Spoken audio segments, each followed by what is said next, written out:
ระต่ายน้อยกระต่ายหนุ่มกระต่ายน้อยนอนแล้วเหรอแต่หนุ่มนอนตอนนั้นคนเดียวใครอยู่ตรงนั้นอ่ะขาวเทา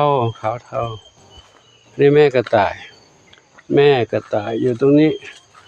ใครมานอนเปรอยู่เนี่ยฮะมาเด็กน้อยนอนเปรหลังคาสลันปูทำไว้ไม่ได้ทำเปรให้หนูลูกไม่ใช่ทำเปรให้หนูลูก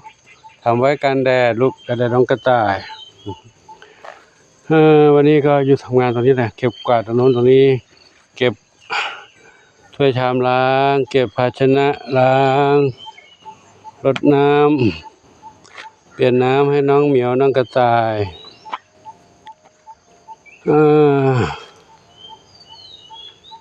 เจ้าหมาน้อยอยู่ตรงนั้นร้องเอี้ยวอยู่ไงลูกสิแม่นวรัตน์เดี๋ยวดูน้องกระต่ายน้องหมาน้อยก่อนหมาน้อยเป็นไงลูกกินอาหารแล้วนี่กินแล้วจะออกไปไหนไม่รู้จะออกไปไหนเนี่ยเอาไปไหนมันเลยวันยอมแล้วลูกเร็วตอนแล้วกินอาหารเร็วผมจะเก็บแล้วเดี๋ยวกินก่อนลูกไปเก็บอาหารออกก่อนเดี๋ยวคือเวลาค่อยกินใหม่นะลูกเดี๋ยวมันเมืองวันตอมโอ้ยลุกขึ้นไปนอนในตะบะทำไมโอ้เมืองวันตอมไม่ได้เดี๋ยวกระไรปิดไว้ก่อนลูกเดี๋ยวเป็นกงตัวนี้เอาไว้ตัวไหนดีเดี๋ยวซ่อนไว้ก่อนซ่อนไว้ดีๆเหมียวไม่กินอาหารหมาแล้วก็กินไม่ได้นะของคนละอย่างแล้วก็อาหารหมาน้อยหมาใหญ่กินได้ด้วยกันเดี๋ยวผมเก็บถ้วยชามล้างเร็วเลยถ้วยชามภาชนะอาหารเปลี่ยนใหม่เก็บกระบะทรายน้องในนี้ด้วยมี2 บ้านแค่นั้นแหละบ้านคือน้องบุญชัยกับน้องปุยฝ้ายและน้ำเพชรปุยฝ้ายนอนอยู่นั้นน้ำเพชรนอนอยู่นี่เดี๋ยวผมเก็บกวาดบ้านให้ลูกเด้อถ่ายมันไม่ใช่ ถ่ายทรายไม่ใช่นะถ่ายทรายให้น้องดูเนาะถ้าหมาน้อยก็ร้องอี้อยู่แล้วเนาะ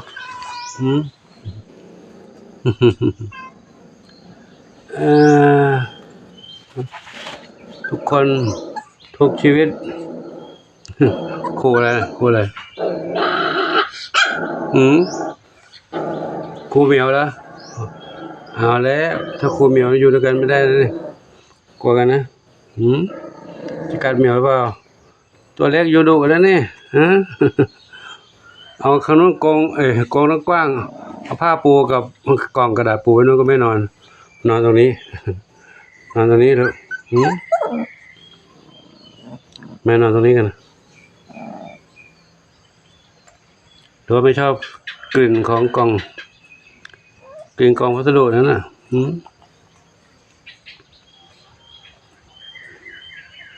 ชอบนอนกับผ้เลย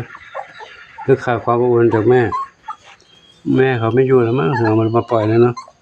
ถ้าแม่อยู่คงแม่มาปล่อยหรอกแม่คงจะไปแล้วแหละแม่คงจะเป็นอะไรไปแล้วมั้งเนาะ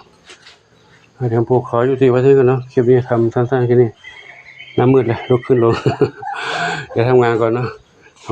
อนุโมทนาสาธุกับทุกท่านที่มีความรักความเมตตาต่อสรรพสัตว์ทั้งหลายขอบุญกุศลทั้งหลายจงอำนวยพรทุกท่านพบความสุขความเจริญมีความสุขกายสุขใจปรารถนาที่ใดขอได้ทุกความมุ่งมั่นปรารถนาเพื่อกันทุกคนทุกท่านเถิดบ้านน้องเหมียวกว้างๆนี่เนาะน้องเหมียวน้องกระต่ายน้องเต่าน้องหมามาอยู่ด้วยกันในนี้ครับบ้านทั้งหมดนี้ก็ได้รับความเมตตาจาก FC นะช่วยกันสร้างขึ้นมาเนาะถ้าเพียงลำพังหลวงปู่ไม่มีปัญญาทำได้ขนาดนี้ แล้วก็ไม่มีปัญญาเลี้ยงน้องเหมียวน้องหมาน้องเต่าน้องกระต่ายน้องไก่ได้กันหน่อยนี่หนึ่งอนงทองเล็กเนาะตอนนี้เขากินข้าวแล้วเขาก็เริ่มจะนอนกันแล้ว เริ่มจะนอนนะปูก็ไม่ได้ถ่ายให้ดูทุกๆเหมียวนะเพราะเขากว้างเขาเดินไปเดินมานู่นปูก็ทำงานปูก็เดินไปเดินมาเหมือนกันน้องกระต่ายก็หลับแล้วตายกินอาหารแล้วก็หลับแล้วหลับหรือยัง หลับไปแล้วเนาะนะจะกินเป็นเวลาลูกเด้อกินตลอดเวลาไม่ไหวแล้วเนาะกินเป็นเวลาครับกินเป็นเวลาเนาะเดี๋ยวโตขึ้นอีกหน่อยปูหาเพศไม่เจอเดี๋ยวค่อยจับแยกเพศอีกครั้งนึงเนาะวันนี้ทำงานนู้นไปก่อนงานเยอะมีหลายอย่างไม่รู้ว่าสังขารหลวงปู่ก้มเงยปวดแข้งปวดขาปวดข้อปวดเข่าปวดเอว จะทำได้นานแค่ไหนไม่รู้เนาะทุกพรรษานวรัตน์ก็ช่วยเต็มที่แล้วนะตามกำลังที่มีอยู่ประมาณนี้แหละถ้ามากกว่านี้ก็ไม่รู้จะทำไงเหมือนกันแต่น้องหมานี่มีปัญหาอยู่ว่าเขาจะขี้จะเยี่ยวอะไรยังไงอยู่ในกรงอยู่นะถ้าปล่อยออกมาก็ไม่รู้ว่าจะยังไงเดี๋ยวคอยเขาได้คุ้นเคยตรงนี้สักระยะหนึ่งก่อนนะค่อยปล่อยมาเดินเล่นกันคิดว่าคงจะน่าจะอยู่ได้นะถ้ามีใครเมตตาจะรับไปดูแลก็ได้เนาะดูแลได้นะแล้วลูกไม่ต้องงอแงลูกไม่ต้องงอแงนะพักผ่อนนอนหลับเด้อลูกเด้อปู่ทำงานตรงเนี้ยเนาะอยู่ใกล้ๆกันนี่แหละนะอยู่ใกล้ๆกันนี่แหละหรือว่าหิวก็ไม่หิวแล้วนะกินอาหารแล้วนะหิวนมมั้งเหงาเปล่ามั้งนั่นแหละขอยุติก่อนนะขอโมทนาสาธุยุวโนทุกครั้งพระลังอยากเล่นเหรอดูดิอยากเล่นเหรออยากออกไปเดินเล่นอาหารดูดิเลยนี่เป็นไงวะลูกร้องไห้โอ้ยน้องนั้นร้องไห้นะร้องไห้น้ำตาคอเลยร้องไห้น้ำตาคอเลยร้องไห้แล้วโอ้สงสารเนาะแม่อยู่ไหนกับลูกแม่คงไม่อยู่แล้วแหละเนาะเขาดึงออกมาไว้ที่นี่ให้บูดูแลมาเดินเล่นแล้วถ้าให้ปู่พาเดินเล่นทุกวันก็ไม่ทั้งวันก็คงไม่ไหวบ้างลูกเนาะดูสิกูต้องทำงานเนาะถ้ามาเดินเล่นไม่ร้องถ้าปิดไว้จะร้องมันก็เหนียวได้แล้วนะเหนียวอยู่ด้วยกันได้นะลูกเนาะเล่นด้วยกันเนาะ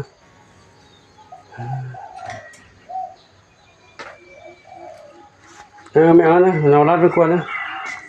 เรารัดพี่ใหญ่กลัวน้องไม่ได้นะจะดีไม่ควรน้องก็จะกลัวพี่สิน้องจะกลัวพี่สิลูกหลายเหมือนกันมีห้ามตบน้องนะน้องตัวตบเจ็บโอ้เราหาแม่นี่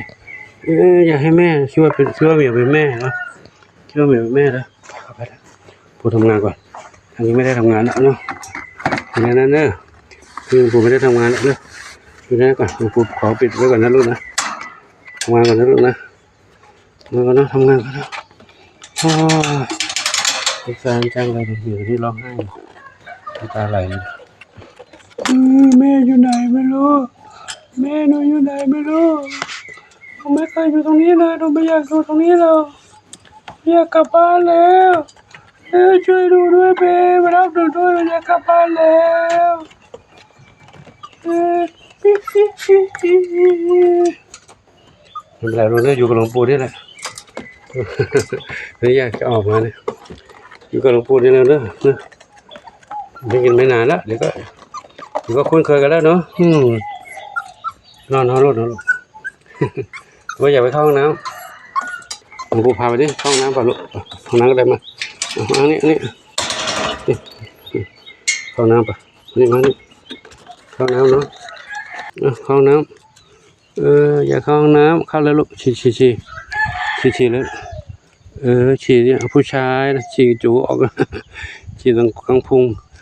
ฉี่ตรงพุงผู้ชายนี่นะรู้แล้วโอ้ฉี่เยอะด้วยโอ้เป็นผู้ชายนี่นะเรานี่ไม่น่าแหละดื้อผู้ชายเนี่ยใช่ดื้อเล่นกับเหมียวนะ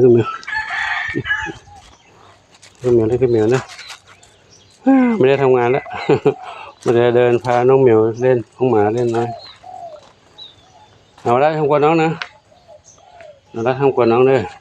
น้องมาใหม่ยังเล็กอยู่เอาได้หลายปีแล้วกวนกันไปเดี๋ยวพี่น้องไปรับกวนกันบ้างนะ น่าจะว่าเก็บกระบะทรายให้น้องปุ๋